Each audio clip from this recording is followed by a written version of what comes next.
Well, there are people who live down in this area, and WHAS 11's Tabnie caught up with someone who needed their dog rescued at the height of all this. She's telling that story tonight live. Tabnie?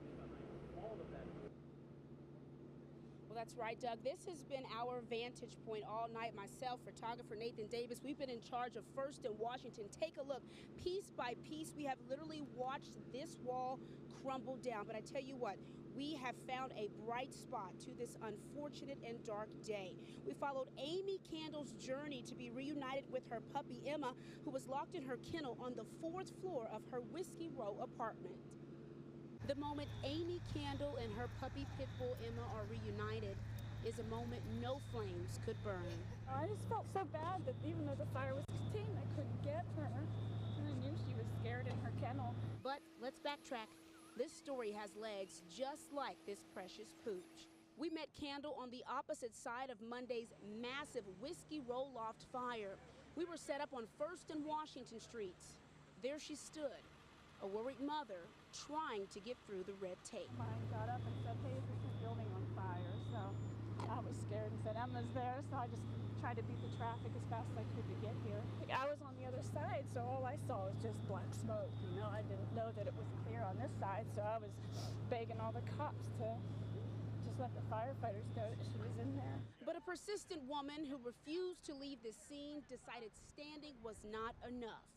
So she walked and walked and walked until this 4-month-old was back in her mother's arms. You know, you can't tell the firemen to, hey, stop, my pet's more important than, you know, they gotta do their job and do the fire first and contain that, because you don't want anyone else to get hurt, but it was just awful.